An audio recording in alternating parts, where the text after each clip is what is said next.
Hay palabras que no fueron escritas con tinta, sino con luz. Hay escrituras que no narran historia, sino memoria. Hoy abrirás un archivo ancestral sellado por siglos. Las escrituras del patriarca Aldis. Prepárate, porque esta no es una historia del pasado, es el eco dormido de tu propio origen, llamando desde la eternidad.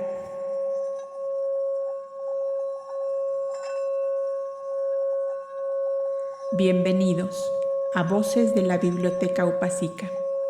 Yo soy Silvia Martínez y he creado este espacio donde el conocimiento ancestral cobra vida a través de la palabra. Aquí exploramos los misterios del universo, la sabiduría oculta y las enseñanzas que han guiado a la humanidad a través de los siglos. Acompáñanos en este viaje de luz y descubrimiento. Suscríbete, activa la campanita y si es de tu interés, te puedes unir como miembro de este canal, en donde encontrarás material exclusivo para acompañarte en este viaje de reencuentro contigo mismo. Y si no, basta con que nos des un me gusta, que esto por sí solo nos ayuda ya bastante para continuar con este esfuerzo. Comenzamos.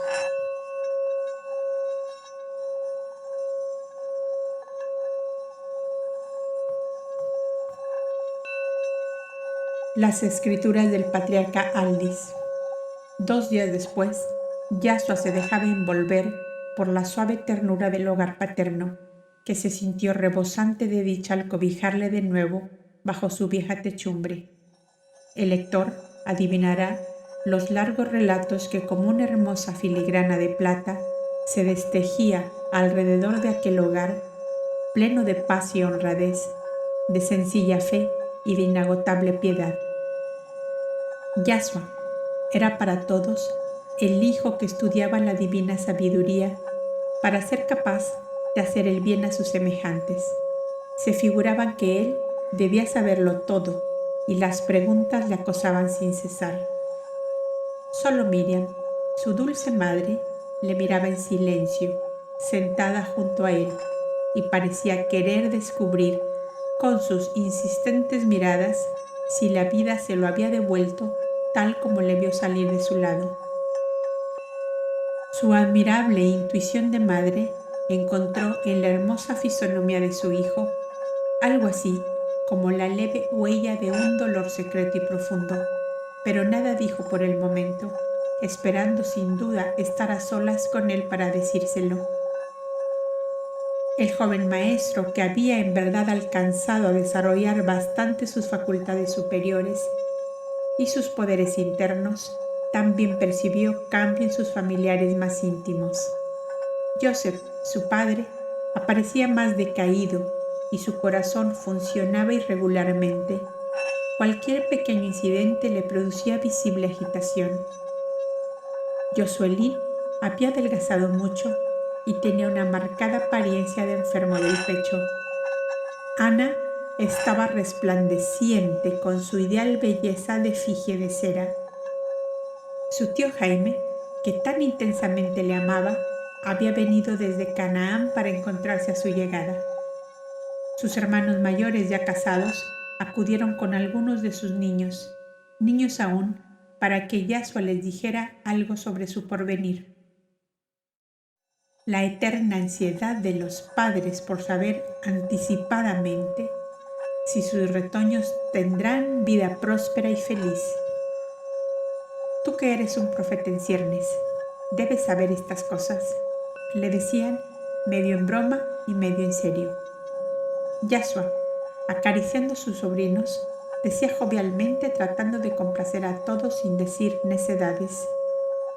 Tened por seguro que todos ellos serán lo que el Padre Celestial quiere que sean, y Él solo quiere la paz, la dicha y el bien de todos sus hijos.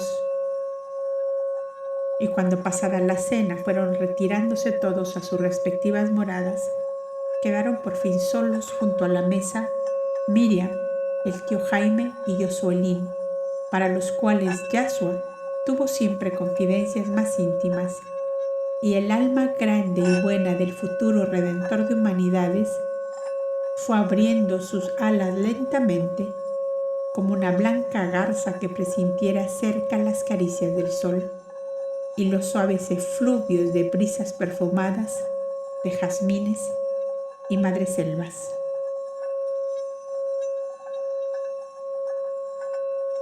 Yashua, díjole tímidamente su madre, en estos 19 meses que duró tu ausencia, has crecido bastante de estatura y creo que también tu corazón se ha ensanchado mucho. Me parece que has padecido fuertes sacudidas internas, aunque no acierto con la causa de ellas. Bien sabes que nosotros tres hemos comprendido siempre tus más íntimos sentimientos. Si necesita tu alma descansar en otras almas muy tuyas, ya lo sabes, Yashua, somos tuyos siempre. Ya lo sé, madre mía, ya lo sé, y esperaba con ansia este momento. En mis varias epístolas familiares, nada pude deciros de mis intimidades, pues sabía que ellas serían leídas por todos mis hermanos. Y sabéis que ellos muy poco me comprenden, a excepción de Yosuelín, Jaime y Ana. Uno de los terapeutas peregrinos, añadió el tío Jaime, nos trajo la noticia de grandes curaciones que habías hecho y que todo el camino desde el Tabor a Ribla fue sembrado de obras extraordinarias que el Señor ha obrado por intermedio tuyo. Paralíticos curados, dementes vueltos a la razón, y creo que hasta una mujer muerta vuelta a la vida. Pero el terapeuta también nos habrá dicho, dijo Yashua, que nada de todo eso se podía repetir a persona alguna fuera de vosotros. No pases cuidado, hermano, dijo Yosuelín, que de nosotros nada de esto ha salido a la luz. Nos han mandado callar y hemos callado. Bien, veo que en vosotros puedo confiar. No debe importaros que muchos familiares me juzguen duramente, pensando que pierdo el tiempo.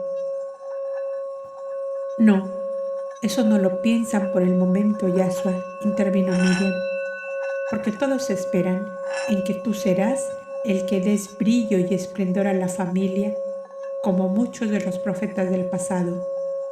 Y hasta suponen algunos que acaso tú contribuyas a que salga de la oscuridad la fraternidad esenia, para libertar a la nación hebrea de la opresión en que se encuentra.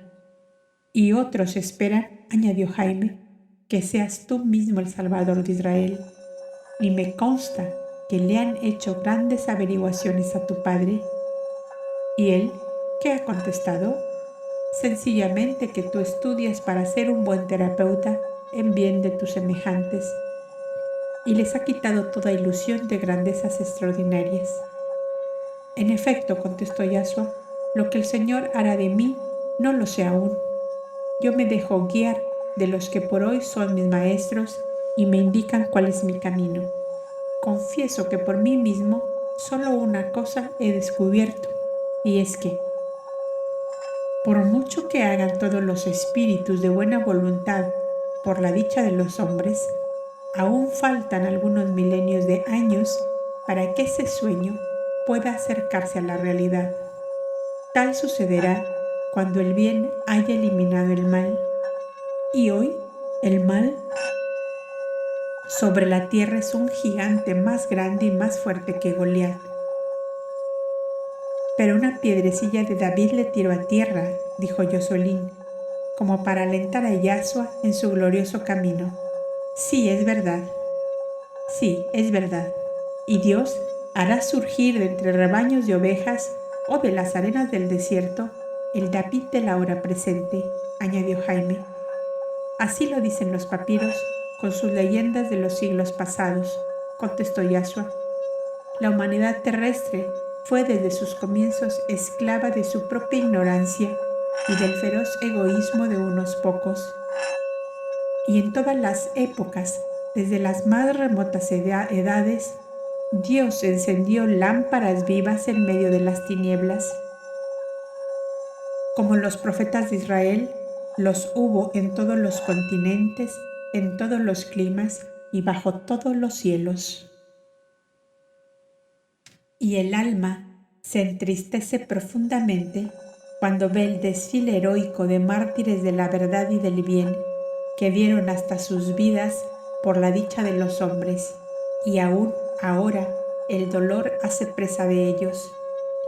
Grandes fraternidades como ahora la Esenia hubo en lejanas edades. Los flamas lémures, los profetas blancos atlantes, los dáctilos del Ática, los samoyedos del Báltico, los cobdas del Nilo, los ermitaños de las torres del silencio de Bombay y los mendicantes de Benarés, y todos ellos suman millares, hicieron la dicha de los hombres a costa de tremendos martirios que costaron muchas vidas.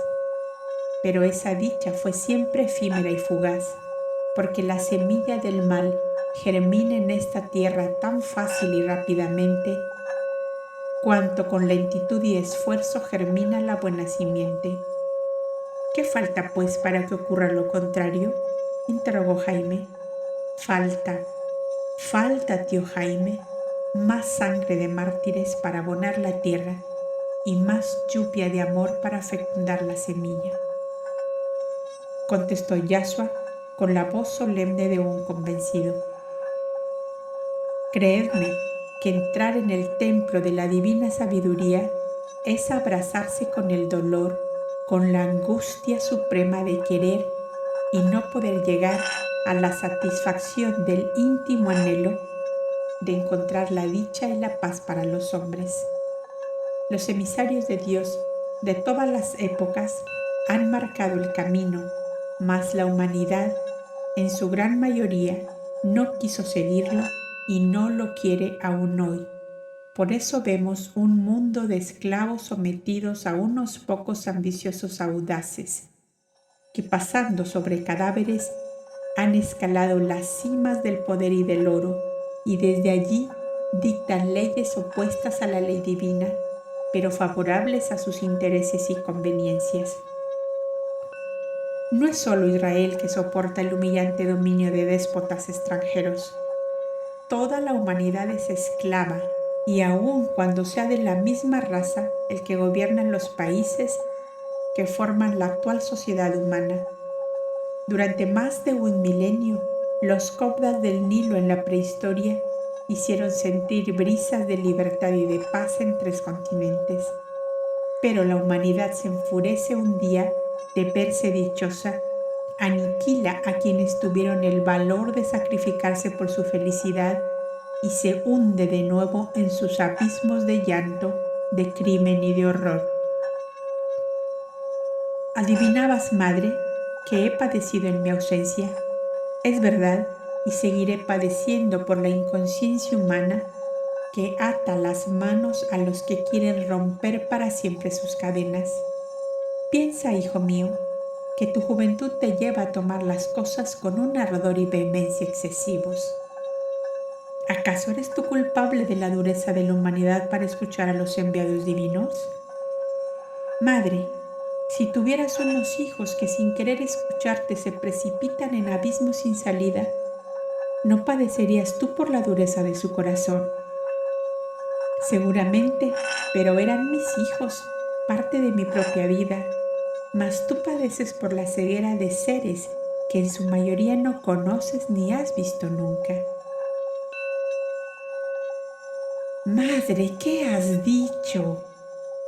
¿Y la ley? ¿No me manda la ley amar al prójimo como a mí mismo? ¿Y no somos todos hermanos, hijos del Padre Celestial? Sí, hijo mío, pero piensa un momento en que el Padre Celestial permite esos padecimientos y deja en sufrimiento a sus hijos, no obstante de que los ama, acaso más de lo que tú amas a todos tus semejantes. Está bien sembrar el bien, pero padecer tanto por lo irremediable. Pobre hijo mío, es padecer inútilmente con perjuicio de tu salud, de tu vida y de la paz y dicha de los tuyos, a los cuales has venido ligado por voluntad divina. ¿No hablo bien acaso? Eres como Nebai, la dulce flor de montaña, que amándome casi tanto como tú, solo piensa en verme feliz y dichoso. Santos y puros amores, que me obligan a plegar mis alas y volver al nido suave y tranquilo, donde no llegan las tormentas de los caminos que corren hacia el ideal supremo de liberación humana. Está bien, madre, está bien. El amor vence al amor, mientras llega la hora de un amor más fuerte que el dolor y la muerte. ¿Qué quieres decir con esas palabras?, preguntó inquieta la dulce madre. Que tu amor y el amor de Nebai me suavizan de tal modo la vida que no quisiera pasar de esta edad para continuar viviendo de ese dulce ensueño que ambas tejéis como un dosel de seda y flores para mí. El tío Jaime y Osolín habían comprendido bien todo el alcance de las palabras de Yashua, pero callaron para no causar inquietudes en el alma pura y sencilla de Miriam. Unos momentos después, ella se retiró a su alcoba, dichosa de tener de nuevo a su hijo bajo su techo, mientras él con Jaime y su hermano, que tenían habitación conjunta, continuaban hablando sobre el estado precario y azaroso en que el pueblo se debatía sin rumbo fijo y dividido en agrupaciones ideológicas que la lucha continua iba llevando lentamente a un caos cuyo final nadie podría prever. La noticia del regreso de Yashua a la risueña y apacible Galilea llegó pronto a sus amigos de Jerusalén, y apenas habían transcurrido 25 días cuando llegaron a Nazaret 4 de ellos: José de Arimatea, Nicodemos, Nicolás de Damasco y Gamaliel. Joseph, el dichoso padre, que sentía verdadera ternura por José de Arimatea, les recibió afablemente, sintiendo grandemente honrada su casa con tan ilustres visitantes. Ya sé, les decía, que venís curiosos de saber si vuestro discípulo ha aprendido bastante. Yo solo sé que me hace feliz su regreso, pero si en la sabiduría ha hecho adelantos o no, eso lo sabréis vosotros. Pasad a este cenáculo que enseguida le haré venir. Y les dejó para ir en busca de Yashua, que recorría el huerto, ayudando a su madre a recoger frutas y hortalizas. He aquí, decía Gamaliel aludiendo a Joseph, el prototipo del Galileo honrado, justo, que goza de la satisfacción de no desear nada más de lo que tiene. En verdad, añadía Nicolás, que la eterna ley no pudo elegir sitio más apropiado para la formación y desarrollo espiritual y físico de su escogido. Aquí todo es sano, puro y noble.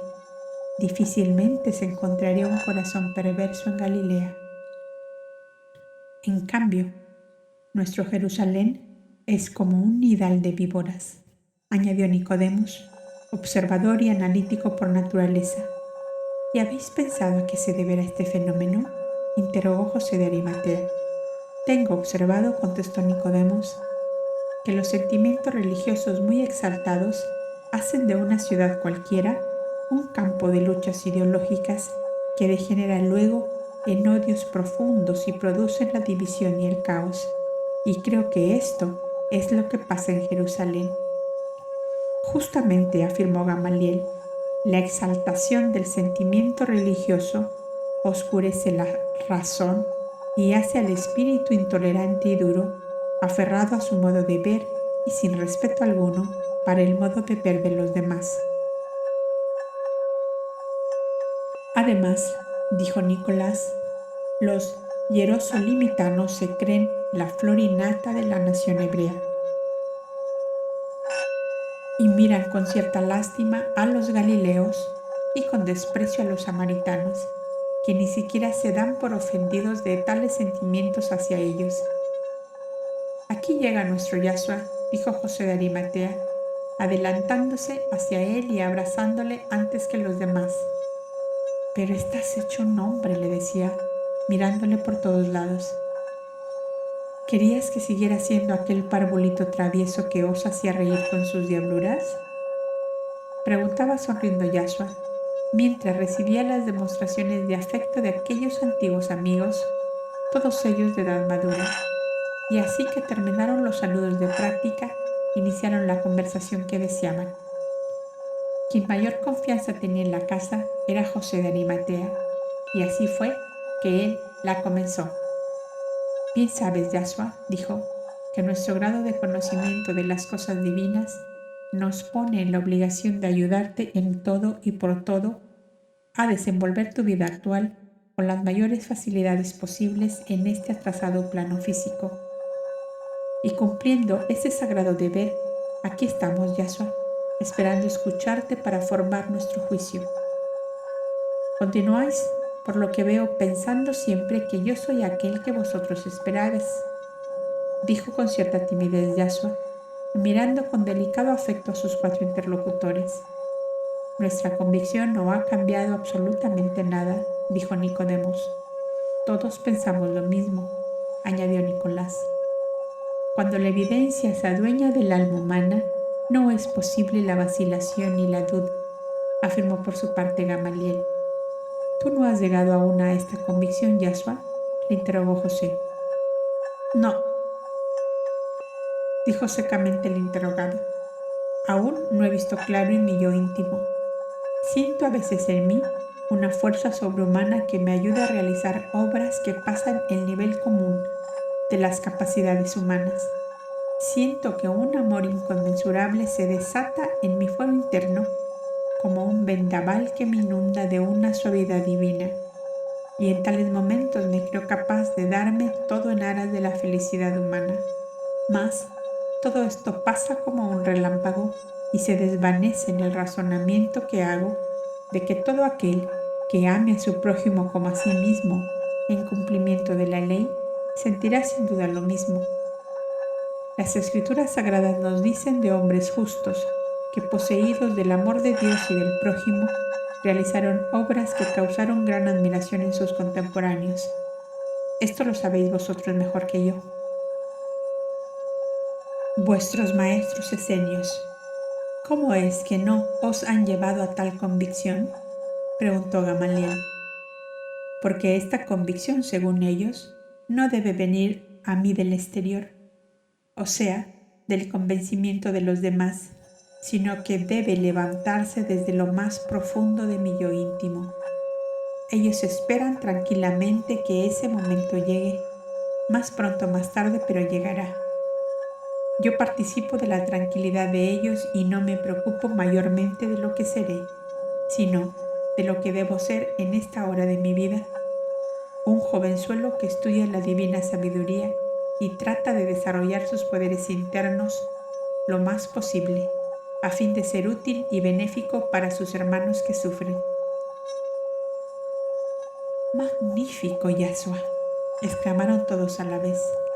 Has hablado como debías hablar tú, niño escogido de Dios en esta hora, para el más alto destino, añadió conmovido José de Arimatea.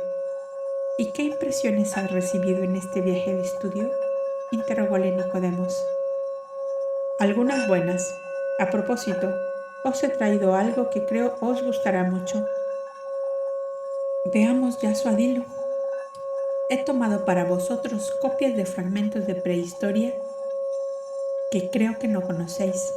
¿De veras? ¿Y de dónde encontraste esos tesoros?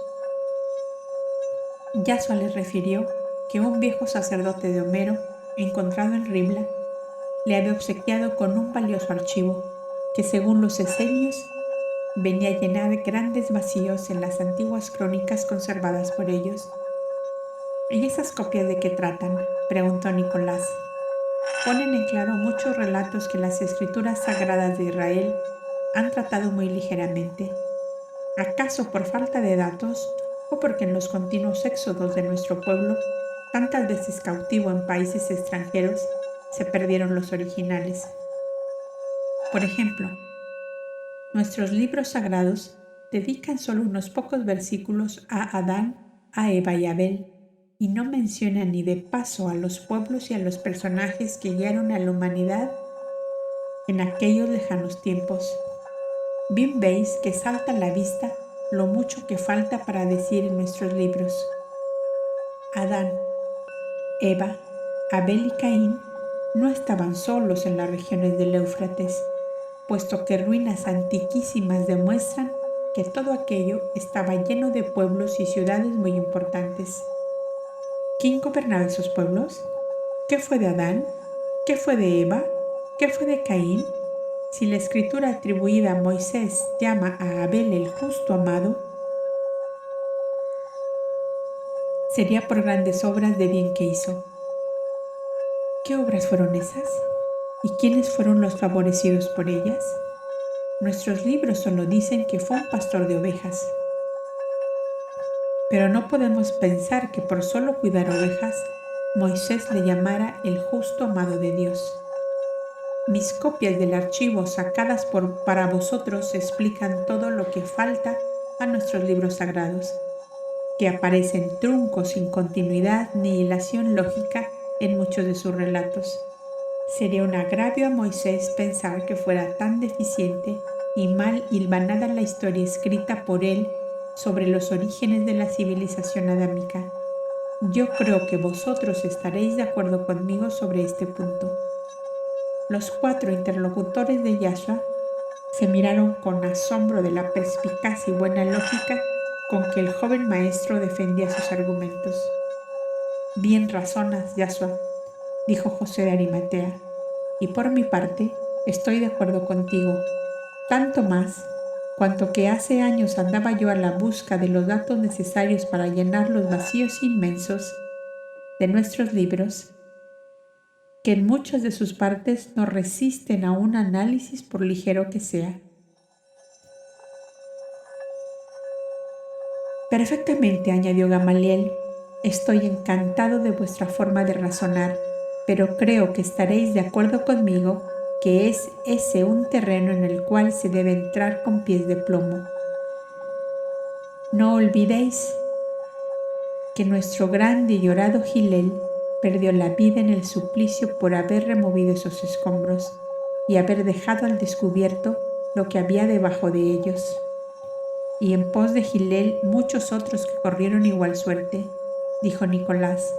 También yo buscaba al igual que José, pero silenciosamente a la espera de mejores tiempos. Creo, observó Nicodemos, que estudios de esta naturaleza deben realizarse con gran cautela hasta conseguir poner completamente en claro cuánto se ignora. Así que se haya conseguido, muy tercos serán si se niegan, pontífices y doctores, a aceptar la verdad. Poco es lo que he podido copiar, pero ello os dará una idea de lo enorme del archivo encontrado en Ribla, dijo Yahshua. Muchas mejores informaciones podréis obtener si algún día visitáis el archivo en el santuario del Tabor, a donde ha sido traído. Desde Ribla, más allá de Damasco, desde Ribla, en pleno Líbano. Oh, desciende el Líbano, esposa mía, y ven para ser coronada con jacintos y renuevos de palmas.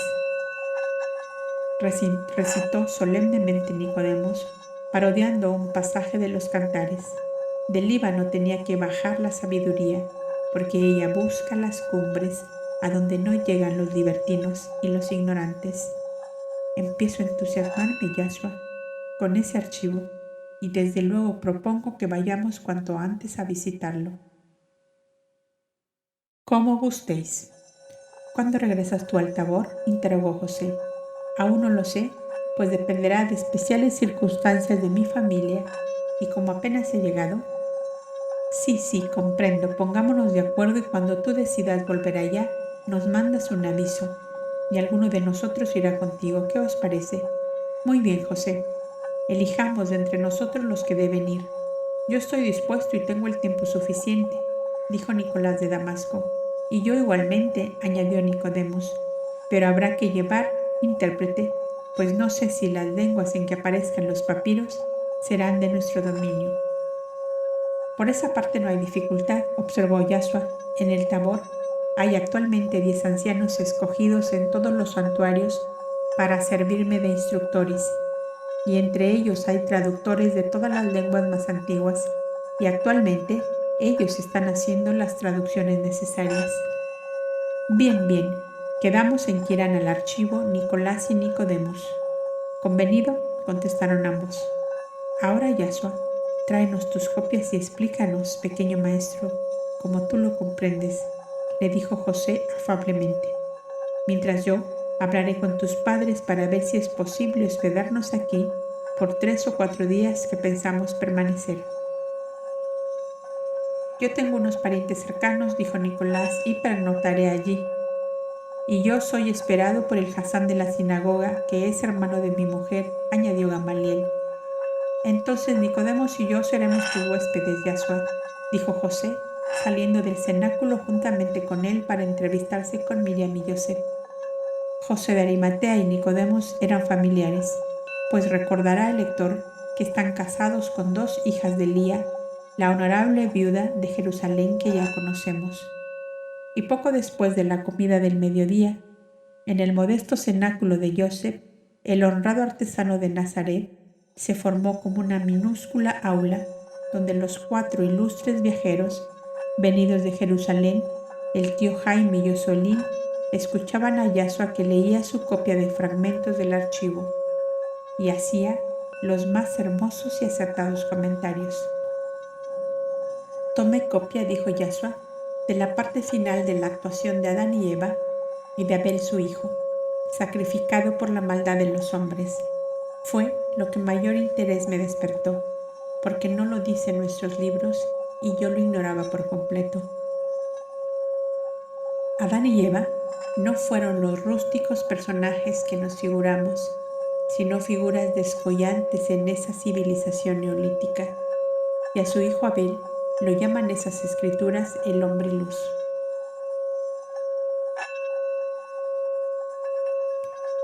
¿Quién sabe si no ha sido él, el Mesías Salvador del mundo que nosotros esperamos aún, por ignorar la historia de aquellos tiempos remotos? Cada época tiene su luz, dijo Gamaliel. En los campos siderales como en los campos terrestres aparecen de tanto en tanto estrellas nuevas y lámparas vivas que iluminan las tinieblas de la humanidad.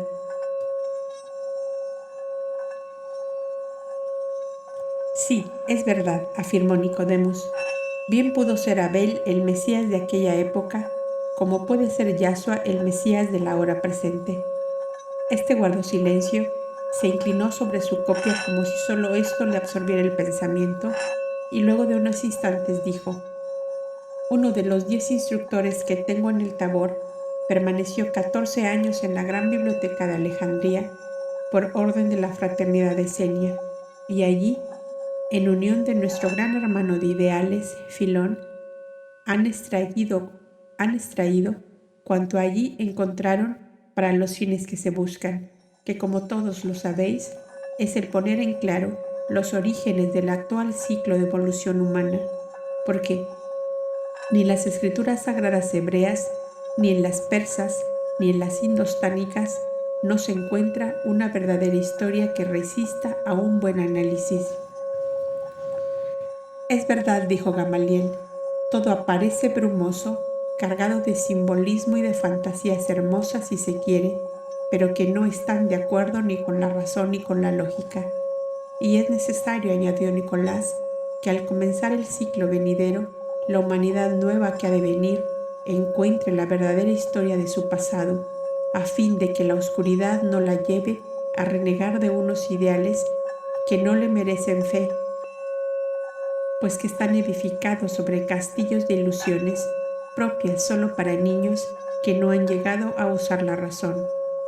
Creo que llegaremos a un éxito bastante halagüeño, sí, no completo, observó Yasua. Este relato, por ejemplo, es parte de los 80 rollos de papiro que se conocen bajo el nombre de Escrituras del Patriarca Aldis, que un escultor alejandrino encontró excavando en los subsuelos de las viejas ruinas de granito y mármol, sobre las cuales hizo levantar Ptolomeo I Alejandría, la gran ciudad egipcia que inmortalizó el nombre de Alejandro. El escultor buscaba bloques de mármol para sus trabajos y al romper un trozo de muralla derruida, se encontró con una lápida funeraria que indicaba cubrir las cenizas del patriarca Aldis, muerto a la edad de 103 años. Y en la urna funeraria se encontró un voluminoso rollo de papiros bajo doble cubierta de lino encerado y de piel de foca. Eran estas escrituras del patriarca Aldis, que parecen ser el relato más extenso conocido hasta hoy sobre el asunto que nos ocupa a todos los que anhelamos conocer la verdad. ¿Y ese patriarca Aldis, qué actuación tuvo en aquella lejana edad?, interrogó Nicodemos. Fue el padre de Adamú, que estudiando el relato se ve que este nombre corresponde al de Adán de los libros hebreos. El patriarca Aldis era originario de un país de Atlántida que se llamaba Otlana y que fue de los últimos en hundirse cuando la gran catástrofe de aquel continente. Refiere con muchos detalles la salida de la gran flota marítima del rey de Otlana, huyendo de la invasión de las aguas hacia el continente europeo. Entre el numeroso acompañamiento de tropas, servidumbre y familiares, Aldis era centurión de los lanceros del rey, casado con una doncella de la servidumbre particular de la princesa Sofía, hija única del soberano, la cual amaba al capitán de la escolta real. Como el rey se opuso a tales amores, allí empezó la lucha, pues al llegar a Lática, la princesa debía casarse con el heredero de aquel antiguo reino, enlace de pura conveniencia para la alianza de fuerza que se quería realizar entre el soberano atlante y el poderoso monarca de Lática prehistórica. Fue entonces que resolvieron huir Aldis con su mujer Emilcha y la princesa Sofía con Yoheván, capitán de la guardia del rey, y en una pequeña embarcación de las numerosas que formaban la flota, llegaron a una pequeña isla del mar Egeo. Las dos parejas prófugas se internaron luego hacia el oriente de isla en isla y luego por la costa norte del mar Grande. De Milcha nació Adamú y de Sofía nació Evana. Aldis y Yoheván fueron luego capturados por los piratas que comerciaban con esclavos y llevados a una gran ciudad del Nilo, Negadá, donde una antigua institución de beneficencia y de estudio pagaba muy buenos rescates. La embarcación con las dos mujeres y los niños muy pequeñitos fue llevada por la corriente en una noche de viento hasta la costa de lo que hoy es Fenicia, donde encalló. Y en una caverna de las montañas de la costa hallaron refugio aquellas 4 débiles criaturas humanas. La caverna había sido habitación por muchos de un solitario muerto ya de vejez que había dejado allí, con sus siembras y cultivos, una pequeña majada de renos domésticos que ayudaron a vivir a los desterrados, pues una reno madre crió con su leche a los pequeños. Las madres acostumbradas a otro género de vida se agotaron prontamente, sobre todo la princesa Sofía, que murió la primera.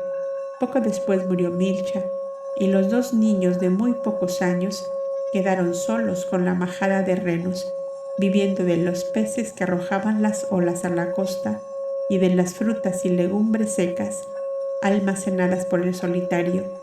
El gran río Éufrates llegaba entonces casi hasta la orilla del mar, pues fue muchos siglos después que desvió su curso un gran rey de Babilonia para hacerlo pasar por el medio de la ciudad y construir así los jardines colgantes que fueron por mucho tiempo la más grande maravilla del mundo. Y entre las praderas deliciosas del Éufrates y la costa accidentada del mar, pasaron su primera vida Adamú y Evana.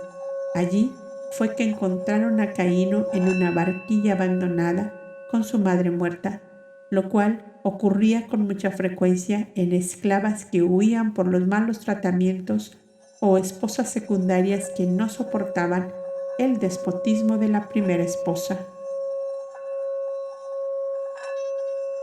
La joven pareja, que solo tenía 13 años, adoptó al huerfanito, al cual se unió tiempo después Abel, nacido de Evana, lo cual parece haber dado motivo a que se creyera que ambos fueran hijos de Adamú y Evana. Yo os lo cuento a grandes rasgos, pero las escrituras del patriarca Aldis, que más tarde encontró a los niños, ya padres de Abel, relatan con minuciosos detalles todos los acontecimientos y de tal forma que la verdad razonable y de una lógica irresistible fluye de aquel relato como el agua clara de un manantial. El patriarca Aldis, observó Nicodemos, fue, pues, un testigo ocular de los acontecimientos, lo cual da motivo bien fundamentado para que podamos decir que estamos en posesión de la verdadera historia, y un testigo ocular desde los 24 años de su edad hasta los 103 que duró su vida física. Solo hay un paréntesis, dijo el joven maestro, y es desde que Aldis y Yoheván fueron capturados por los piratas hasta que nuestro patriarca Aldis encontró de nuevo a los niños ya de 14 años en la misma caverna entre el Éufrates y el mar donde los dejaron sus madres. Pero este paréntesis se salva lógicamente con lo que los mismos niños, ya adolescentes, debieron referir al patriarca en cuanto a los detalles de su vida desde que ellos lo recordaban.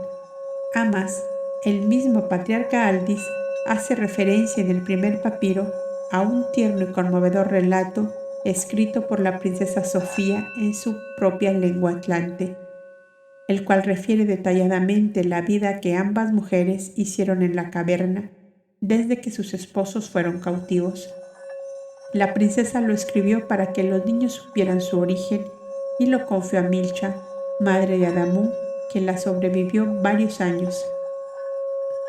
La evidencia es notoria, dijo José de Arimatea, y sobre todo una lógica tan natural, tan sin artificio, que no deja la menor sombra de duda respecto a los acontecimientos. Y aún más, afirmó Yashua, y es la concordancia de ciertos hechos del relato en cuanto a fechas con lo que se sabe por otras antiguas escrituras de otros autores y otros países. Por ejemplo, las invasiones de los mares sobre los continentes, en forma que toda Europa y Asia Central quedaron bajo las aguas, coincide con la fecha en que el patriarca Aldis relata que abandonó su país el rey atlante Nogepastro y su gran buque palacio con toda su flota anduvo varios meses sobre las aguas, hasta que éstas bajaron y sus barcos se encallaron en las cimas de las montañas de Man, la Armenia de ahora, que salieron a flor de agua por su elevación. Oh, mi querido Yashua, todo esto es maravilloso y podemos decir con toda satisfacción que la fraternidad de Senia, nuestra madre, es dueña de la verdad en cuanto a los orígenes de esta civilización que hasta hoy, triste es decirlo, estaba basada sobre una fábula infantil. Dios, formando con sus manos un muñeco de barro, al cual sopla y le da vida. Le arranca luego una costilla y sale la mujer, compañera de su existencia, decía Nicolás de Damasco, como si se le quitara un enorme peso de encima. Y aún hay más, observó Nicodemos, y es que de ninguna forma la lógica podía arreglar lo que siguió después. En los principios del libro de Génesis, luego de relatar el asesinato que hizo Caín en la persona de Abel, añade que el asesino huyó hacia el oriente al país de Nod, donde se casó y tuvo hijos y fundó un pueblo. ¿De dónde sacó Caín mujer para casarse? si la única mujer del mundo era Eva sacada de la costilla de Adán? Esto solo prueba que había seres humanos en aquellas comarcas y que el origen de la especie humana se remonta a muchísimos siglos anteriores al relato de nuestro Génesis, que en esa parte tan reñida con la razón y con la lógica no puede de ninguna manera atribuirse a Moisés, sin hacer un estupendo agravio al gran genio que dio a los hombres el grandioso decálogo que servirá a la humanidad de norma de vida justa mientras habite este planeta. Sobre este asunto, respondió Yashua, he presenciado largos debates y comentarios entre mis sabios maestros esenios y todos hemos llegado a la conclusión siguiente. La verdadera historia debió perderse en la noche de los tiempos al finalizar la civilización sumeriana en el Asia Central y Mesopotamia, norte, por la invasión de los hielos polares que durante una larga época devastaron esas regiones al extremo de quedar casi desiertas. Esto sin duda dio motivo a que Adán y Eva, niños y solos con sus madres en el país de Tea, que hoy es Fenicia, se creyeran por largo tiempo únicos habitantes de la comarca. Más tarde, o sea 3 siglos después de Adán y Eva, la gran alianza de los pueblos fundada por los caudas del Nilo fue destruida por luchas fratricidas, por invasiones de razas bárbaras que asolaron toda la región del Éufrates. Llegaron hasta el África Norte y destruyeron a sangre y fuego cuanto había hecho de grande y bueno la gloriosa fraternidad copta. Negadá era por entonces el archivo del mundo civilizado, y Negadá fue destruida y degollados sus moradores. Dios quiso que aquel inmenso santuario guardase en los subsuelos y entre las urnas funerarias labradas en granito muchas y valiosas escrituras, debido a la costumbre de los antiguos coptas de guardar junto a la momia de un hermano fallecido algo de lo que en vida hubiera hecho, y así el que había escrito algo tenía allí sus papiros, el que había sido artífice tenía también junto a su momia algunos de sus trabajos, el que había sido geómetra, químico, astrónomo o cultivador de cualquier rama del saber humano, algo de todo ello tenía en su urna funeraria. Y nuestro hermano Filón conserva en su museo particular una momia encontrada en excavaciones de las ruinas de Negadá con una lira de oro colocada sobre el pecho. Pero volviendo al punto iniciado por Nicolás de Damasco, a lo cual he querido contestar con todo lo dicho, debo añadir lo que oí a mis maestros del Tabor. No sabiendo la verdadera historia del origen de la civilización adámica, los primitivos cronistas creyeron sin duda engrandecer los acontecimientos envolviéndolos en esa bruma maravillosa. Es bien sabido y bien conocida la tendencia de las humanidades primitivas a lo maravilloso, a lo que sobrepasa el límite a donde llega la razón. En todos los casos en que no ha sabido dar explicación lógica de un hecho cualquiera. Durante la civilización sumeriana se sabe que hubo una especie de sociedad secreta cuyo origen venía del lejano oriente. La formaban magos negros de la peor y más funesta especie conocida entre los humanos, y para ocultar su existencia la llamaban la serpiente y anillos a los que formaban dicha agrupación. Todos los males, todas las enfermedades, epidemias, tempestades, inundaciones, todo era atribuido a la serpiente, y nuestros comentaristas esenios juzgan acertadamente que de allí surgió la fábula de la serpiente que engañó a Eva. En fin, que si algún día vosotros estudiáis a fondo las escrituras del patriarca Aldis y otras más que hay, creo que comprenderéis como yo y como todos los que anhelamos la verdad, y no una leyenda que no puede satisfacer jamás a quienes buscan razonamiento y clara lógica en lo que se refiere a la historia de nuestra civilización. Pasado el preludio, Yashua, dijo José de Arimatea, creo que bien podríamos iniciar la lectura de la copia que nos has traído. Como todos demostrasen asentimiento, el joven maestro comenzó así. Escrituras del patriarca Aldis, papiro 70.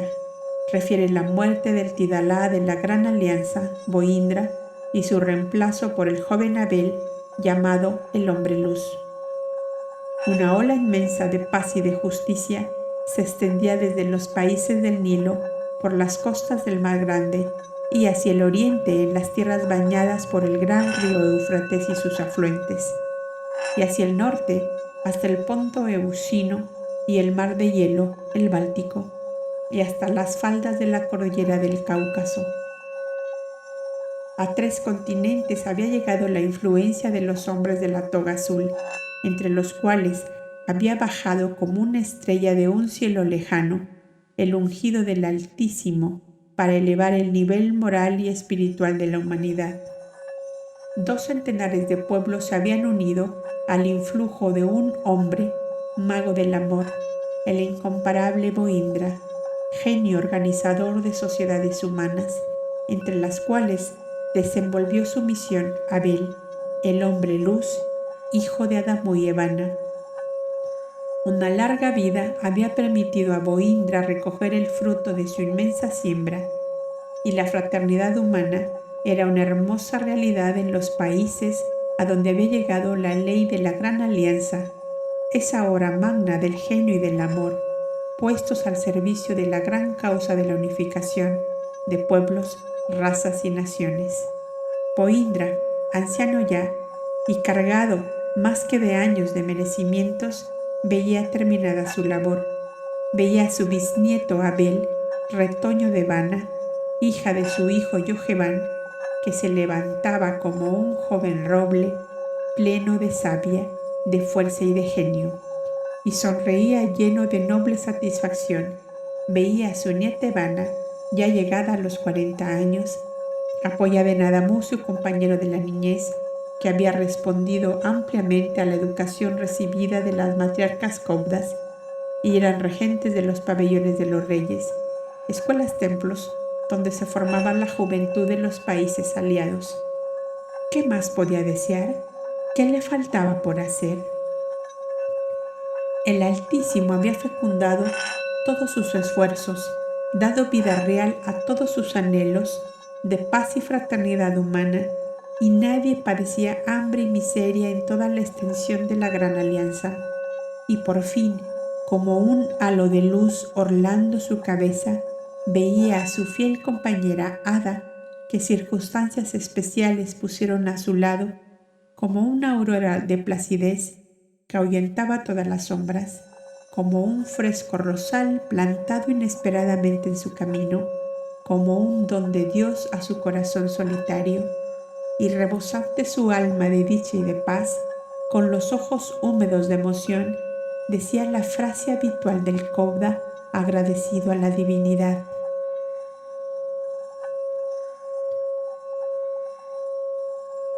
«Basta, Señor, basta, que en este pobre vaso de arcilla no cabe ni una gota más».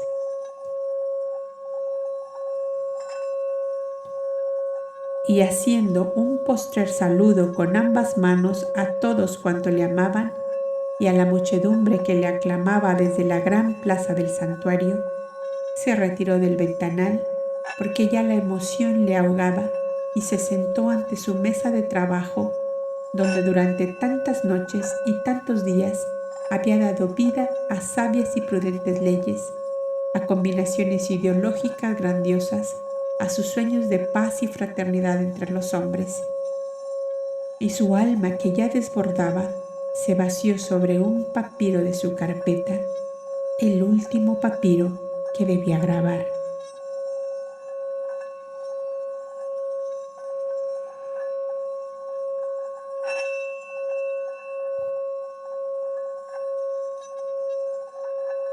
Señor, ¿qué puedo ya darte si cuanto tuve lo di? ¿Qué puede hacer esta chispa que sea digno de ti? Los hombres en este mundo te han visto y hacia ti van. Si no pierden el camino, pronto a ti llegarán. Te saben padre y te aman. Buscan tu luz y tu calor. Te saben grande y excelso y te dan su adoración. Tus dones les hacen buenos. Supo tu amor perdonar los dolores extravíos de esta pobre humanidad. Si en esta heredad que es tuya, una gota nada más, puso la savia de mi alma y la ayudó a fecundar, que esa gota se convierta en un anchuroso mar de aguas dulces y serenas que su sed puede calmar.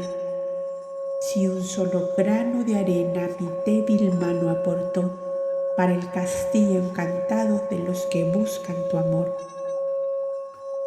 que se torne fortaleza opuesta al negro turbión. Señor, si todo lo he dado, ¿qué más puedo darte yo? Si soy solo en tus jardines mariposilla fugaz, y en los mares de la vida ola que viene y se va. Si soy pájaro que anida en las ramas de un pinar, y su nido lo destruyen las furias del huracán. Si soy una chispa errante, gota de agua nada más, flor de efímera existencia, mariposilla fugaz. Déjame, Señor, diluirme en tu eterna inmensidad. ¿No es hora de que la gota retorne a su manantial? ¿No es hora de que la chispa se refunde en el volcán? ¿No puede la mariposa sus tenues alas plegar? Soy viajero fatigado, tiemblan cansados mis pies. Dime, Señor, que repose a la puerta de tu Edén, que este corazón se duerma, que cese ya de latir. Amo tanto en esta vida, ¿no es hora ya de dormir? Que tu voz me llame queda, que tu amor oiga mi ruego. Señor, espero que me llames. Señor, Señor, hasta luego.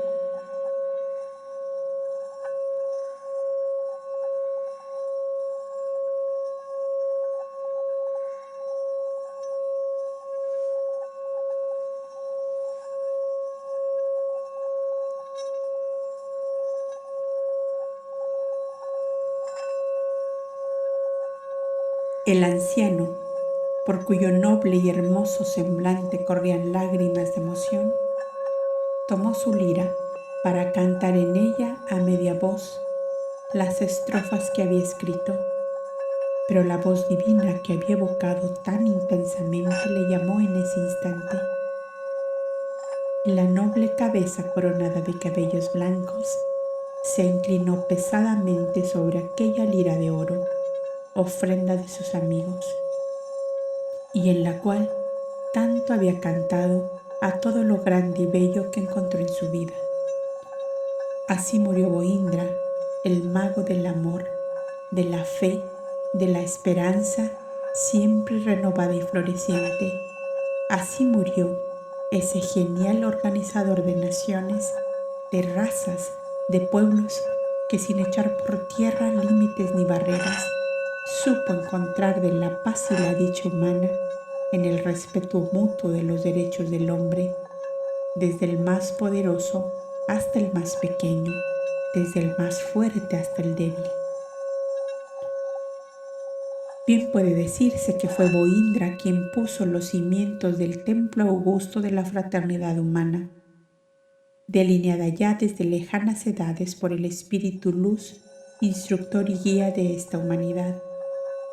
Pocos momentos después, corría como una ola de angustia por los vastos pabellones, pórticos y jardines del gran santuario de la paz la infausta noticia, y como avecillas heridas se agruparon todos en torno a la reina Hada, que apoyada en Abel, hada muy Evana, debía hacer frente a la penosa situación creada por la desaparición del gran hombre que había llevado hasta entonces el timón de la civilización humana en aquella época. Un numeroso grupo de caudas jóvenes formados en las escuelas de Boindra respaldarían a los familiares del extinto en el caso de que las circunstancias les pusieran de nuevo al frente de la gran alianza de las Naciones Unidas. Y el clamor inmenso de los pueblos, huérfanos de su gran conductor, designó como en una ovación delirante al joven Abel, hijo de Adamú y Evana, para suceder al incomparable Boindra, que había encontrado en el amor fraterno el secreto de la dicha humana. El gran Tidalá desaparecido dejaba a su esposa viuda, joven todavía. Ada, mujer admirable que había hecho sentir su influencia sobre la mujer de todas las condiciones y sobre la niñez, esperanza futura de naciones y pueblos, y ella fue la consejera mayor del joven Abel, que reunió en torno suyo como cooperadores a las más claras inteligencias de aquella hora. Una agrupación de mujeres valerosas y decididas habían sido el aliento de Boindra en sus inmensos trabajos. Las llamaban matriarcas y varias de ellas eran dirigentes de pueblos que por diversas causas quedaron sin sus jefes. Y de entre estas matriarcas, el joven apóstol de la verdad eligió dos, que en unión con la reina Ada fueron en adelante su apoyo y su sostén en medio de los pueblos que lo habían proclamado jefe supremo de la Gran Alianza.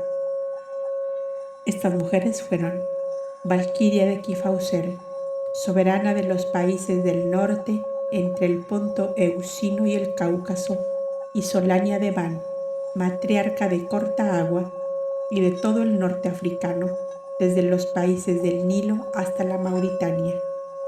¿Y ese corta agua? ¿Qué paraje o ciudad era?, interrogó Nicodemos, interrumpiendo la lectura. Era el santuario desde el cual la matriarca Solania sembraba el amor fraterno civilizador de pueblos, que estaba edificado sobre el inmenso peñasco en que hoy aparece Cartago, vocablo abreviado y derivado de corta agua, que alude sin duda a la atrevida audacia con que el peñón penetra en el mar como un verdadero rompeolas. Contestó Yasua, que estaba muy familiarizado con citas de pueblos y lugares prehistóricos que aparecían en aquellos viejos relatos de un pasado remoto. De estas escrituras del patriarca Aldis, ¿se habrán sacado copias o estamos en poder del original?, interrogó Nicodemos. Eso no lo podemos saber, contestó Yasua, pero es lógico suponer que sacarían copias por lo menos para cada uno de los santuarios mayores, que eran 3. El de Negadá sobre el Nilo, que es donde se encontraron estos rollos, el de La Paz sobre el Éufrates y el del Mar Caspio. Si lo que tenemos en el archivo del Tabor es solo una de estas copias, no lo podemos saber por el momento. Pero tampoco esto interesa mayormente, toda vez que original o copia nos relata la verdadera historia de los orígenes de la actual civilización. Estos papiros, observó Nicolás, deben tener su historia y sería interesante conocerla para tener un argumento más a favor de su veracidad. Ciertamente, contestó Yasua, mis maestros esenios, que en cuestión de investigaciones no son cortos, ya hicieron las que creyeron oportunas al donante de este tesoro, el sacerdote de Homero, Menandro, que aunque griego de origen, pasó casi toda su vida en la isla de Creta, donde formó su hogar. Su afición a coleccionar escrituras y grabados antiguos lo hizo un personaje muy conocido, pues los unos por ofrecerle antigüedades para su archivo museo, los otros por obtener datos de sucesos determinados acudían a él.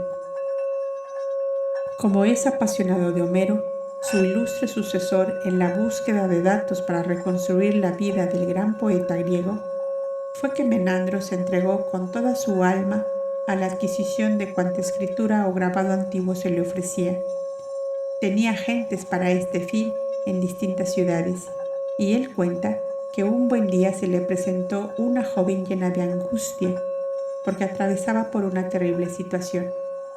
Acababa de morir su padre, dejándola sola en el mundo, sin más compañía ni más fortuna que una gran caja de encina llena de documentos y grabados en papiros, en carpetas de tela encerada y hasta en tabletas de madera. Alguien le indicó que con eso podía representar un valor para los coleccionistas de antigüedades y le aconsejaron acudir a nuestro Menandro en busca de ayuda.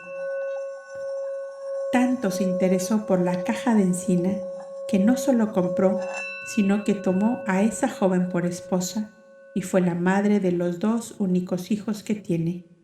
La joven recordaba haber visto esa caja en poder de su padre desde que ella fue capaz de conocimiento y decía que lo oyó muchas veces decir que un sacerdote copto se la dejó en depósito hasta el regreso de un viaje que iba a hacer, dejándola más unas monedas de oro acuñadas en Alejandría y con la efigie de Ptolomeo II en pago de las molestias que aquella caja le ocasionara. Tal es la historia de los rollos de papiro con las escrituras del patriarca Aldis y otros muchos documentos referentes al antiguo Egipto, como ser actas de la construcción de templos, palacios y acueductos, y aunque estos no nos interesan para nuestro fin, sirven de refuerzo a la veracidad del origen de estas escrituras. Hay, por ejemplo, trozos de planos y croquis del famoso laberinto, templo y panteón funerario mandado construir por el faraón Amenemes III en las orillas del lago Merik, y en esos planos están indicados los sitios precisos donde se guardan urnas con momias de los faraones y cofres con escrituras de una antigüedad remotísima. Y mi maestro Esenio, que estuvo 14 años haciendo investigaciones en Alejandría con nuestro hermano Filón, asegura que esto es verdad, y no solo tiene croquis iguales sacados por ellos, sino que hasta tiene en el Tabor escrituras referentes a la fundación de un antiguo reino por Menes, con un gran santuario al que dio el nombre de Negadá, lo cual nos hace pensar que el tal Menes, muy anterior a los faraones, debió ser un Nilo perdido de los antiguos coptas de Negadá en los valles del Nilo. Y el nombre mismo del lago Merik aparece en esa vieja escritura de Menes y le llama hijo de la matriarca Merik, que gobernaba esa región. En verdad, Yashua, observó José de Arimatea, lo que nos estás diciendo es de una importancia capital para todos los que anhelamos reconstruir sobre bases sólidas el templo augusto de la verdad histórica de nuestra civilización. Tengo más todavía, dijo Yashua, entusiasmado de verse comprendido y apoyado por sus antiguos amigos de Jerusalén. Es lo siguiente. En la caja de encina y junto con los papiros del patriarca Aldis se encuentran otros rollos escritos por Disa Abad, los cuales fueron encontrados en el monte Sinaí por los guerreros del faraón Pepi I, que conquistaron esa importante península de la Arabia Pétrea hace 3.500 o 4.000 años.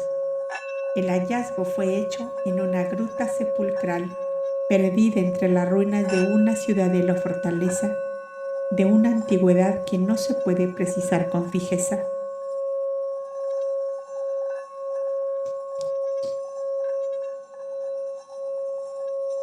Lo que parece claro es que Disabad estuvo vinculado a los sabios de Negadá y que el monte Sinaí, que Moisés hizo célebre después, en aquella remota época se llamó Peñón de Sindi y era un terrible presidio para criminales incorregibles.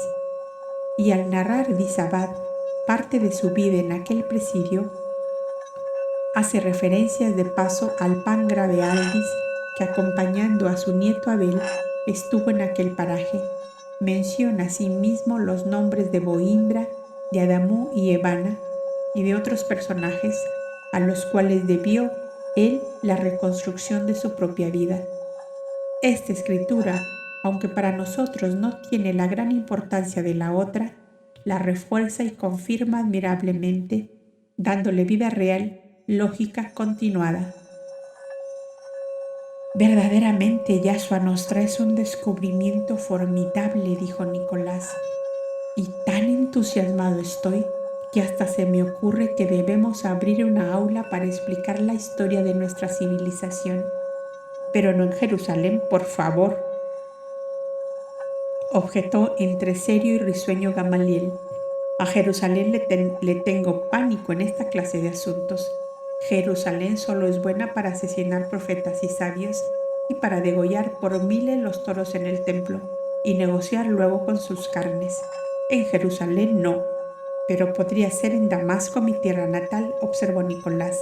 Damasco no está bajo el yugo del clero de Jerusalén, sino bajo el legado imperial de Siria, que para nada se mezcla en asuntos ideológicos con tal que se acepte sumisamente la autoridad del César. O también en Tarso, dijo de nuevo Gamaliel, donde hay grandes escuelas de sabiduría y una fiebre de conocimientos que acaso no la hay en ninguna otra parte por el momento. Hay quien asegura que Alejandría no le lleva mucha ventaja a Tarso en lo que a estudios superiores se refiere. Con el Mediterráneo de por medio, las dos ciudades se miran frente a frente como dos buenas amigas que se hablan de balcón a balcón, dijo Nicodemus, complacido en extremo del punto a que había llegado la conversación. Y pensar, Yashua, añadió, que tú, un jovenzuelo de solo 18 años,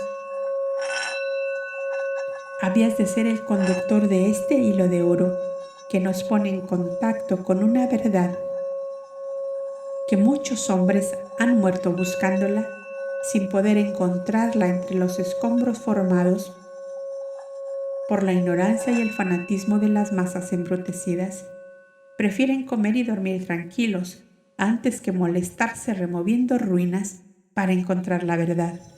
Bendigamos al Altísimo que nos ha permitido este supremo gozo espiritual, dijo el joven maestro, conmovido a la vez ante el recuerdo de tantos mártires de la verdad como habían sido sacrificados en los últimos tiempos por haber comenzado a remover los escombros encubridores de una verdad que dejaba en crítica situación los viejos textos hebreos, venerados como libros sagrados de origen divino.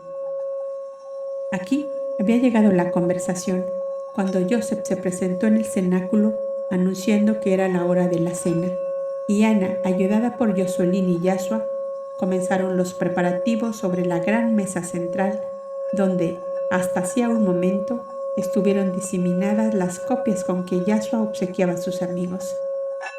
Alimentar primeramente el espíritu y en segundo término la materia es la perfección de la vida humana, decía José de Arimatea, ocupando el lugar que le fue designado. Durante la comida nada absolutamente se habló de aquello que ocupaba el pensamiento de los 4 viajeros, pero cuando ella terminó y los familiares de Yashua se hubieron retirado, el modesto cenáculo nazareno volvió a ser el aula donde un puñado de hombres maduros en torno a un jovencito de 18 años buscaban afanosamente una verdad que como perla de gran valor se había perdido hacía muchos siglos y luchaba para desenterrar de los escombros amontonados por las hecatombes que habían azotado a la humanidad y por su inconsciencia misma que la hacía incapaz en su gran mayoría de levantar en alto la antorcha de su inteligencia para encontrar de nuevo el camino olvidado. Yashua, en medio de ese silencio solemne que precede a la aparición de una verdad largo tiempo deseada, inició de nuevo la ininterrumpida lectura de las escrituras del patriarca Aldis.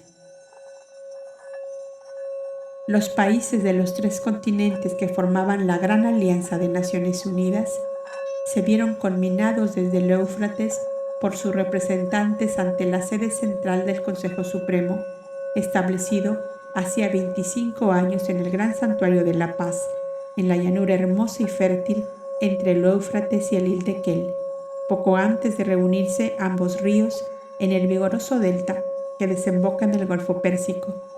Se les pedía su concurso para establecer el nuevo Consejo Supremo que continuara la obra civilizadora de paz y de concordia iniciada por Boindra, la cual había anulado la prepotencia, los despotismos, las esclavitudes, en una palabra, la injusticia ejercida por los poderosos en perjuicio de las masas embrutecidas por la ignorancia y la miseria. Y desde los países del Ponto Euxino y del Mar Caspio, desde el Irán hasta las tierras del Danubio por el norte, y desde el Nilo hasta la Mauritania sobre las columnas de Hércules por el sur, se vieron reunirse en el Mediterráneo caravanas de barcos que anclaban en Dapes, importante puerto del país de Tea, donde terminaba el recorrido de las caravanas mensuales que cruzaban toda la inmensa pradera del Éufrates y las cuales conducían a los viajeros hasta los pórticos de la paz. Se repetía la escena grandemente aumentada de 25 años atrás, cuando los caudillos príncipes o jefes de tribus se reunían en torno al blanco santuario, abriendo sus tiendas bajo los platanares que lo rodeaban, para depositar su confianza y su fe en un hombre que había encontrado el secreto de la paz y la abundancia para los pueblos. Aquel hombre era Boindra. Él no estaba ya más sobre la tierra, pero quedaba un vástago suyo, un bisnieto, Abel, que aunque solo contaba 28 años, era conocido de todos los pueblos de la Alianza, a donde fuera enviado desde sus 20 años, en calidad de mensajero y visitante de pueblos, como un portador de los afectos y solicitudes del Cobda Rey para todos los países de la Alianza. ¿En quién, pues, habían de pensar sino en Abel, en el cual veían reflejada la nobleza y grandeza de Boindra y su heroico desinterés para solucionar las más difíciles situaciones y evitar luchas fratricidas entre pueblos hermanos? Y otra vez, bajo los platanares que rodeaban como un inmenso bosque el santuario de la paz, se oyeron los mismos clamores de 25 años atrás. Paz y concordia para nuestros pueblos, paz y abundancia para nuestros hijos. Abel, hijo de Adamo y Evana, bisnieto del gran Boindra, que lleva su sangre y un alma copia de la suya. Abel, Abel, tú serás el que llene el vacío dejado en medio de nosotros por el gran hombre que nos dio la dicha. Y un clamor ensordecedor formaba como una orquesta formidable a la terminación de aquellas palabras. La reina Ada, envuelta en su mando blanco de matriarca Cobda, apareció en el gran ventanal del santuario con Abel a su lado. Le seguían Adamú y Evana, que completaban la familia carnal del gran Tidalá desaparecido. Las aclamaciones eran delirantes y los príncipes y caudillos entraron a los pórticos del santuario e invadieron sus grandes pabellones hasta encontrarse con Abel, a quien venían buscando. La reina Ada les presentó sobre el gran libro de la ley de la alianza la corona de lotos hecha de nácar y esmeraldas, y la estrella de turquesa de 25 años atrás, que 25 años atrás habían entregado a su esposo como símbolo de la suprema autoridad que le daban, y los príncipes, puestos de acuerdo, dijeron: «Eres reina y matriarca Cobda, la fiel compañera del hombre que nos dio la paz y la dicha. Seas tú misma quien entregue a nuestro elegido esos símbolos de la suprema autoridad que le damos». Abel, mudo, sin poder articular palabra por la emoción que lo embargaba, dobló una rodilla en tierra para que la reina Ada le colocara la diadema de loto sobre la frente y le prendiera en el pecho la estrella de 5 puntas que, según la tradición, lo asemejaba a Dios, que todo lo ve y todo lo sabe. La paz ha sido asegurada otra vez. La dicha de nuestros pueblos ha sido de nuevo conquistada, exclamaban en todos los tonos los príncipes de la alianza. Así llegó Abel al supremo poder, el hijo de Adamú y Evana, nacido en una caverna del país de Tea, entre una majada de renos y lejos del resto de la humanidad que por mucho tiempo ignoró su nacimiento. Era el hombre luz, enviado por la eterna ley para guiar a los hombres por los caminos del bien, del amor y de la justicia. Su primer pensamiento como jefe supremo de la Gran Alianza fue este: antes de todo, soy un Cauda poseedor de los secretos de la divina sabiduría.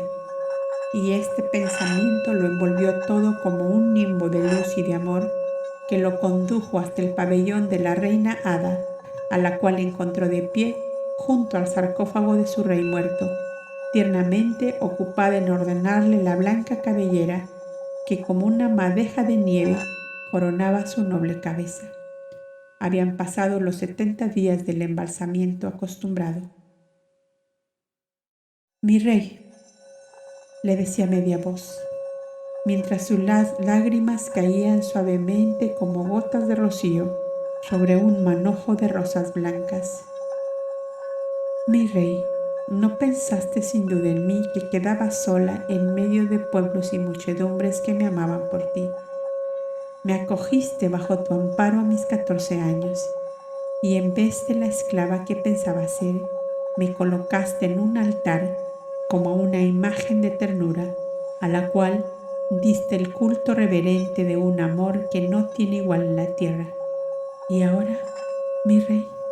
¿Y ahora?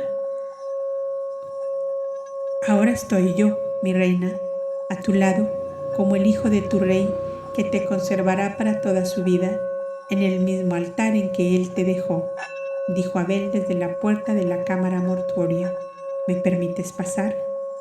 «Entra, Abel, hijo mío, entra, que contigo no rezan las etiquetas», le contestó Ada sin volver la cabeza para ocultar su llanto.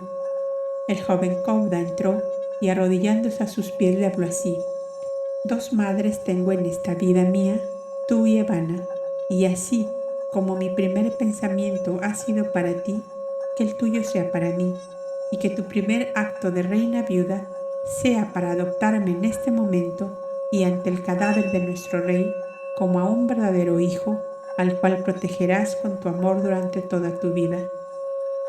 El llanto contenido de Ada se desató en una explosión de sollozos sobre la cabeza de Abel, que recibió aquel bautismo de lágrimas con el profundo sentimiento de amor reverente y piadoso con que recibiera años atrás, a sus 12 años, la túnica azulada que lo iniciaba en los caminos de Dios. «Hijo mío, Abel», le dijo la reina, «tenías que ser tú quien recibiera primero todo el dolor que ahogaba mi corazón». Y extendiendo ambas manos sobre aquella rubia cabeza inclinada ante ella, le dijo: «Desde este momento quedas en mi corazón como el hijo de Boindra, mi rey, y nunca más te apartaré de mi lado». Entre ambos dispusieron enseguida que en la gran mansión de la sombra del santuario se reuniera a todos los Caudas, hombres y mujeres, para hacer una concentración conjunta, con el fin de ayudar al espíritu del Cauda rey a encontrar en plena lucidez su nuevo camino en el mundo espiritual. Cuando resonó el toque de llamada, todos estaban esperando ya, vestidos con las túnicas blancas de los grandes acontecimientos, y la gran sala de oración se vio invadida de inmediato por aquella concurrencia blanca que entraba en filas de 10 en 10 según la costumbre.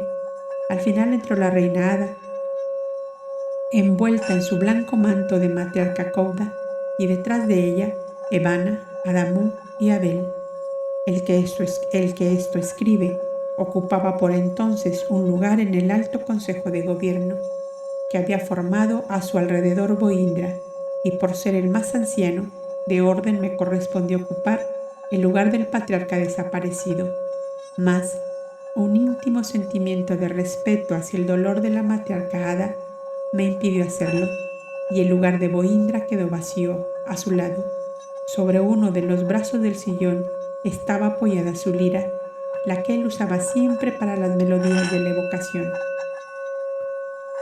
¿Cuál no sería mi asombro y emoción de todos cuando, a poco de hacerse la penumbra, se sintió la suavidad inimitable de la lira de Boindra que preludiaba su melodía favorita: «Ven, Señor, que te espero». Y en el mayor silencio, apenas moviéndose imperceptiblemente, unos en pos de otros, comprobamos la sutil materialización del espíritu del Kobda Rey que ocupaba su sitial al lado de su fiel compañera y ejecutaba su más sublime vocación a la divinidad. Pocos momentos de emoción como aquel he presenciado en mi vida. Juntos habíamos padecido luchas espantosas, juntos habíamos sido felices. Bohindra era, pues, para mí, un hermano en todo el alcance de esa palabra. La reina Ada y todos los sensitivos habían caído en hipnosis y ayudaban sin duda a aquella materialización tan perfecta como no recordamos haber visto otra en mucho tiempo. El llanto silencioso de todos hacía más intensa las ondas sutiles de aquel ambiente de cielo en la tierra, laborado con el amor de todos hacia el Kobda Rey, que poseyó en grado sumo el poder y la fuerza de hacerse amar de todos cuanto le conocimos. Abel se acercó el último a la hermosa aparición, que por su extrema blancura parecía formar luz en la penumbra violeta del santuario. Y cuando terminó la melodía, la lira quedó sobre el asiento del sillón y la visión, ya casi convertida solo en un halo de claridad, envolvió a la reina Ada y Abel, que se había arrodillado a sus pies, y luego se evaporó en la penumbra de la gran sala de oración, donde todos pensábamos lo mismo. Qué grande fue el amor de Bohindra, que le hizo dueño de los poderes de Dios. Tal fue la saturación de amor de aquella inolvidable tenida espiritual, que todos salimos de ella sintiéndonos capaces de ser redentores de hombres por el sacrificio y el amor. Desde ese momento comenzaron las grandes actividades de Abel, que con el apoyo y concurso de todos supo cumplir los programas de Bohindra en bien de los pueblos de la Alianza. La fraternidad Kobda, reforzada por la unión de los últimos dáctilos del Ática, lo fue aún más en cuanto al elemento femenino traído al santuario de la paz por la matriarca Valquiria, cuya grandeza atrajo a muchas mujeres de los países del hielo a vestir la túnica azulada de las obreras del pensamiento. Reunido el alto consejo del santuario, escuchó la palabra de Abel que decía: los jefes y príncipes de los pueblos me han designado sucesor del Kobda Rey, porque el hecho de llevar en mis venas su sangre representa para ellos como un derecho de parte mía y una garantía para ellos de que yo seré justo como él fue. A las multitudes que no tienen nuestra educación espiritual, no podemos cambiarles de raíz su criterio referente a este punto, pero nosotros que estamos convencidos de que lo bueno como lo malo tiene su origen en el alma, principio inteligente del hombre, debemos obrar de acuerdo a nuestra convicción. Esto quiere decir que yo necesito que seáis vosotros, mis hermanos, de ideales y de convicciones, quienes digáis y resolváis si debo o no ocupar el lugar del Kobda Rey en esta hora solemne de la actual civilización. Ílcaro Tapalquén, el sabio dáctilo, que desde su llegada del Ática ocupaba el puesto de consultor del Alto Consejo, aconsejó la conveniencia de no contrariar la voluntad de los príncipes de la alianza en cuanto a la designación de Abel. Y para aquietar los temores del joven Kobda, propuso que se hiciera tal como 25 años atrás, o sea, que el Alto Consejo de Ancianos fuera quien respaldara al joven en todo cuanto se relacionara con el mundo exterior. De esta manera se eliminaban las inquietudes de Abel, que descargaba parte del gran peso del gobierno en los 10 ancianos llenos de sabiduría y de prudencia, que serían los asesores en quienes confiaba plenamente.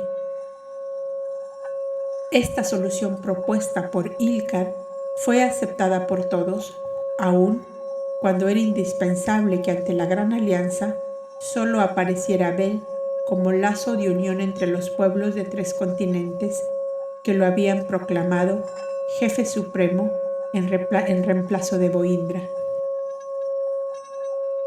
Aquí terminaba uno de los papiros del patriarca Aldis, y Yashua lo enrolló, dejando a sus amigos profundamente pensativos ante la verdadera historia que hasta entonces habían desconocido por completo. Aquellos 4 doctores de Israel que habían desmenuzado sus escrituras sagradas punto por punto, procurando deslindar lo verdadero de lo ficticio, se encontraban de pronto con un monumento histórico que abría horizontes inmensos a sus anhelos, largamente acallados por la incógnita de la esfinge que nada respondía a sus interrogantes. Y ante el joven maestro silencioso, los 4 amigos traían al espejo iluminado de los recuerdos ciertos datos verbales que la tradición oral había conservado vagamente, y fragmentos de escrituras armenias de grabados en arcilla encontrados entre las ruinas de la antigua Kalach de Nínive, de las antiquísimas Sirtela y Urcaldia en Asiria y Caldea, de Menfis y Rafia en el Bajo Egipto, templos como fortalezas cuyas ruinas tenían una elocuencia muda, piedras que hablaban muy alto con sus jeroglíficos apenas descifrables, pero lo bastante para que espíritus analíticos y razonadores comprendieran que la especie humana sobre la tierra venía no tan solo de los 5000 años que pregonaban los libros hebreos, sino de inmensas edades que no podían precisarse con cifras. Los sepulcros de las cavernas con sus momias, acompañadas de instrumentos músicos, de herramientas, de joyas, hablaban también de viejas civilizaciones desaparecidas, cuyos rastros habían quedado sepultados a medias en las movedizas arenas de los desiertos, entre las grutas de las montañas y hasta en el fondo de los grandes lagos mediterráneos que al secarse dejaron al descubierto vestigios inconfundibles de obras humanas por encima de las cuales habían pasado millares de siglos.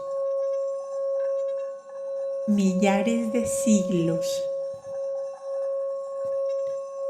La imaginación del lector ve de seguro en este instante erguirse majestuosa ante los 4 doctores de Israel la figura augusta de la historia, señalando con su dedo de diamante la vieja ruta de la humanidad sobre el planeta Tierra. Y como el lector lo ve, la vieron ellos, y su entusiasmo subió de tono hasta el punto de hacer allí mismo un pacto solemne, de buscar el encadenamiento lógico y razonado de cuanto dato o indicio encontrasen para reconstruir sobre bases sólidas la verdadera historia de la humanidad en la Tierra. Nuestro hermano Filón trabaja activamente en este sentido, observó Yashua.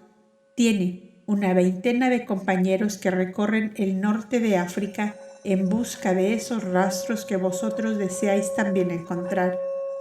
Mi maestro Nazán, el que estuvo 14 años en Alejandría, tiene que ir nuevamente de aquí a 3 años en cumplimiento de un convenio con Filón, como el que vosotros hacéis en este instante. ¿Y ese convenio consistía?, interrogó Nicodemos, y sin dejarle terminar respondió Yashua: en que Filón en el Egipto, repleto de recuerdos y de vestigios, y Nazán en Palestina y Mesopotamia, buscarían los rastros verdaderos de ese remoto pasado que acicatean la curiosidad de todos los buscadores de la verdad. En 3 años tenemos el tiempo suficiente para estudiar el archivo venido de Ribla, lo cual nos habrá dado luz lo bastante que podremos llevar como aporte a la gran reunión de Alejandría, observó Nicolás de Damasco. Convenido, tenemos una cita en la ciudad de Alejandro Magno para dentro de 3 años, dijo José de Arimatea muy entusiasmado. Cuando yo tendré los 21 de mi edad, añadió Yashua, por lo cual creo que valdré algo más que ahora, porque sabré más. ¿Y yo?, dijo el tío Jaime. que hasta entonces se había limitado a ser solo una escucha, ¿no podría ser de la partida? Si le interesa este trabajo, por nosotros no rechazamos a nadie, contestó José. Si no me interesase, no estaría aquí. Mi propósito era facilitar el camino a Yashua, que acompañado por mí, no encontraría de seguro dificultades de parte de sus familiares. Tú también vendrás, Yosolín, dijo Yashua a su hermano allí presente, como una figura silenciosa que no perdía palabra de cuanto se hablaba. Es mucho tiempo, 3 años, para saber de seguro si iré o no, contestó sonriendo Yosolín, cuyos grandes ojos oscuros llenos de luz lo asemejaban a un soñador que está siempre mirando muy a lo lejos. Si puedo, iré, añadió luego. A los 7 meses el joven cayó vencido por la enfermedad al pecho, ocasionada por aquel golpe de un pedrusco arrojado contra Yashua y que Yosolín recibió en pleno tórax. Bien, dijo José, no perdamos pues de vista este convenio. Los que estemos en condiciones físicas acudiremos a la cita de Alejandría de aquí a 3 años, o sea, 36 lunas. Como la hora ya era avanzada, pocos momentos después, todos descansaban en la tranquila casita de Joseph, el artesano de Nazaret, y 3 días después, los 4 viajeros regresaban a Jerusalén, satisfechos del gran descubrimiento y llevándose las copias que Yashua les había regalado. Llevaban además la promesa de Miriam y de Joseph de que pasados 3 meses dejarían al joven regresar al Tabor, a donde habían convenido acompañarle Nicolás de Damasco y Nicodemus, con fines de estudio del archivo, si los ancianos del santuario lo permitían.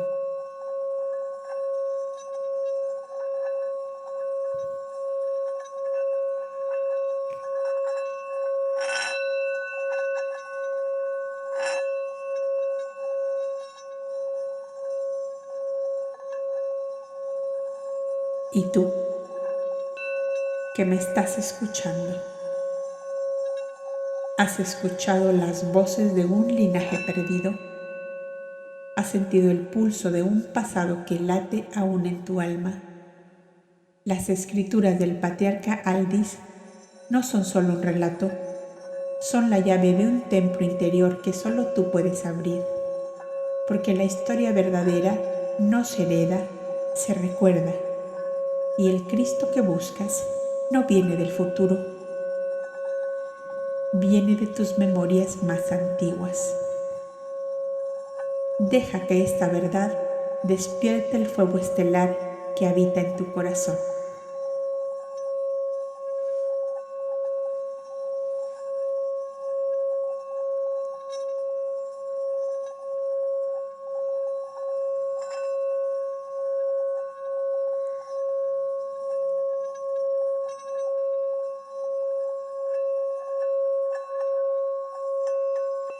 Correspondencias arqueológicas y tradicionales del capítulo Las escrituras del patriarca Aldis. Las escrituras del patriarca Aldis son el eco de civilizaciones que la historia oficial ha silenciado, pero cuya memoria permanece viva en el alma del mundo.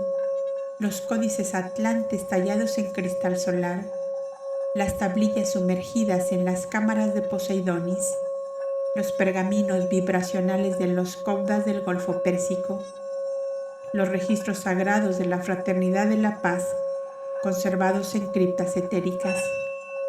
Estas escrituras no solo narraban, activaban memorias dormidas, eran oráculos vivos del linaje solar que hoy vuelve a resonar.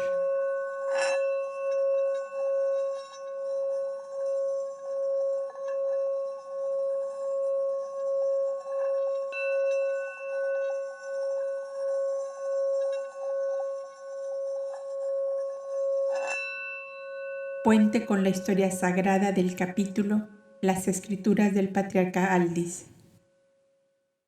El testimonio de Aldis revela que el origen del hombre luz antecede toda religión. Su legado es una llave de oro que abre el cofre del verdadero Evangelio. En la Cábala, como los registros secretos de Dad. En la teosofía, como la memoria akáshica de la raza raíz. En el gnosticismo, como el logo sacrificado por los arcontes. En el cristianismo iniciático, como el Cristo preexistente que ha reencarnado desde los albores del tiempo. Este capítulo nos recuerda que el Cristo no comenzó en Belén. Comenzó cuando la conciencia solar descendió a la materia por amor.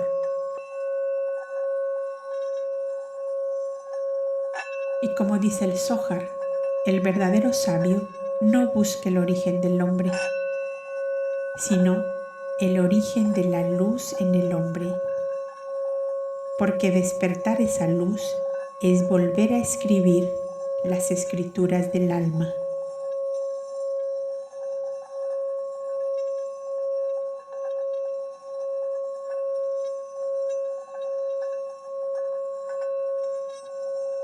Te espero en el próximo capítulo, Nazaret. Gracias por acompañarnos en este episodio de Voces de la Biblioteca Upasika. Que estas palabras resuenen en tu interior y te inspiren en tu propio camino de búsqueda y despertar.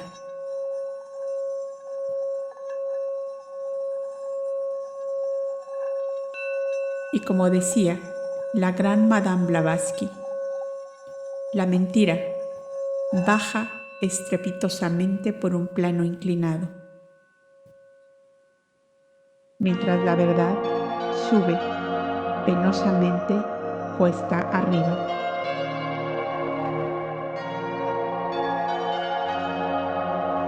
Y antes de despedirnos, te invitamos a que te suscribas, que actives la campanita y que nos des un me gusta. Y que si quieres ir aún más allá, te hagas miembro exclusivo de este canal, en donde mes a mes creamos contenido especial para acompañarte en este camino tan íntimo que no se puede definir con palabras. Nos encontramos en el próximo episodio. Hasta entonces, que la luz del pensamiento ilumine tu sendero.